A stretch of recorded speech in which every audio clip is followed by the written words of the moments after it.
Assalamualaikum warahmatullahi wabarakatuh. Halo semuanya. Perkenalkan, kami dari kelompok 9 untuk mata kuliah Surveillance Kesehatan Masyarakat. Pada video ini, kami akan menjelaskan mengenai surveillance penyakit skizofrenia. Sebelumnya, perkenalkan nama saya Najma Fida Kamila dengan NIM 23109122 Perkenalkan, nama saya Muhammad Rifki Ramadan dengan NIM 231091 2310006. Perkenalkan, nama saya Chelsea Clarinta Silvanya dengan NIM 23109123200229. Perkenalkan, nama saya Isah Ali dengan NIM 231091222029.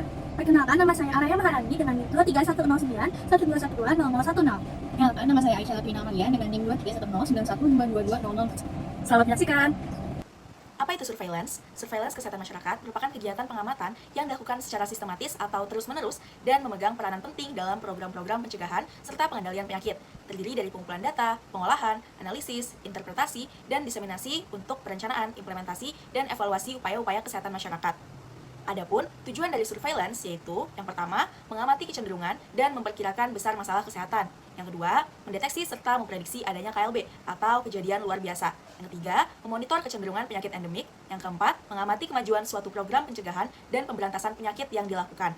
Yang kelima, memperkirakan dampak program intervensi yang ada. Yang keenam, mengevaluasi program intervensi. Yang ketujuh, mempermudah perencanaan program pemberantasan. Dan yang terakhir, memperkirakan dampak penyakit di masa yang akan datang. Apa itu skizofrenia? Jadi, skizofrenia adalah gangguan mental kronis yang mempengaruhi cara seseorang berpikir, merasakan, dan berperilaku. Penderita skizofrenia sering kesulitan untuk membedakan antara kenyataan dan hayalan. Mereka biasanya mengalami halusinasi seperti mendengar suara yang sebenarnya tidak ada, serta delusi atau keyakinan yang tidak sesuai dengan kenyataan. Selain itu, perubahan emosi dan perilaku juga sering terjadi, membuat penderita tampak menarik diri dari lingkungan sosial atau kehilangan motivasi. Penyebab skizofrenia ini bersifat kompleks yang melibatkan kombinasi antara faktor genetik, ketidakseimbangan zat kimia di otak, serta pengaruh lingkungan seperti stres berat, trauma, atau penyalahgunaan zat psikoaktif. Pada penderita skizofrenia, penglihatan sering terganggu oleh halusinasi visual, yaitu melihat sesuatu yang sebenarnya tidak ada namun terasa nyata bagi pasien. Mereka bisa melihat bayangan, sosok manusia, cahaya, atau bentuk aneh yang menimbulkan rasa takut dan kebingungan. Gangguan ini terjadi karena otak salah menafsirkan rangsangan visual, sehingga pasien sulit membedakan antara kenyataan dan imajinasi. Dalam menghadapi kondisi ini, petugas perlu bersikap empatik dan menenangkan tanpa membantah pengalaman dari pasien, sambil membantu mengalihkan perhatian pasien ke aktivitas yang lebih positif. Halusinasi penglihatan termasuk gejala positif skizofrenia yang dapat dikendalikan melalui terapi medis dan psikososial. Pengumpulan data pada surveillance skizofrenia bertujuan untuk memperoleh informasi epidemiologi yang akurat mengenai jumlah kasus, distribusi, serta faktor risiko gangguan jiwa berat. Data dikumpulkan secara berkesinambungan dan sistematis untuk mendeteksi perubahan tren, mengidentifikasi kelompok berisiko tinggi, serta mengevaluasi efektivitas program kesehatan jiwa. Tahapannya yang pertama adalah persiapan dan penentuan sumber data, menentukan jenis data yang dibutuhkan untuk memperoleh sumber data bisa dari rumah sakit, puskesmas, survei komunitas, dan laporan dinas kesehatan. Kedua, pengumpulan data primer bisa melalui wawancara langsung dengan pasien dan keluarga, observasi klinis oleh tenaga kesehatan jiwa, serta screening lapangan dengan alat terstandar. Yang ketiga, pengumpulan data sekunder melalui rekam medik elektronik dan laporan rutin pelayanan kesehatan. Bisa juga melalui registrasi nasional, laporan dinas kesehatan, serta data dari BPJS. Yang keempat adalah validasi dan pengendalian mutu. Tujuannya untuk pemeriksaan kelengkapan dan keakuratan data, serta verifikasi ulang kasus ganda dan kesalahan entry. Skizofrenia merupakan salah satu gangguan jiwa berat yang ditandai dengan gangguan pemikiran, persepsi, seperti halusinasi, emosi, dan perilaku. Menurut diagnostik dan statistik manual of mental disorder, skizofrenia melibatkan gejala positif, delusi, halusinasi, gejala negatif, apati, kurang ekspresi, dan emosi, dan gangguan kognitif. Di Indonesia, skizofrenia menjadi isu kesehatan masyarakat yang signifikan karena stigma sosial, akses layanan terbatas, dan faktor budaya yang memengaruhi diagnosis serta pengobatan. Analisis ini akan membahas prevalensi, faktor risiko tentang penanganan, serta sebuah kasus hipotesis berdasarkan data Survei Kesehatan Indonesia (SKI) tahun 2023 yang diterbitkan oleh Kementerian Kesehatan Republik Indonesia atau Kemenkes RI. Prevalensi skizofrenia di Indonesia berdasarkan SKI 2023, gangguan jiwa berat termasuk skizofrenia di Indonesia mencapai 1,8 per 1000 penduduk atau sekitar 0,18%, sedikit meningkat dari Riskesdas tahun 2018 yang sebesar 1,7 per 1000. Estimasi ini berarti terdapat sekitar 500.000 sampai 600.000 penderita skizofrenia di Indonesia dengan distribusi yang tidak merata. SKI 2023 juga mencatat bahwa hanya 30% penderita skizofrenia yang mendapatkan pengobatan medis rutin, sementara 40% lainnya bergantung pada pengobatan tradisional atau dukun yang seringkali memperburuk kondisi. Lalu ada faktor risiko dan tantangannya di Indonesia.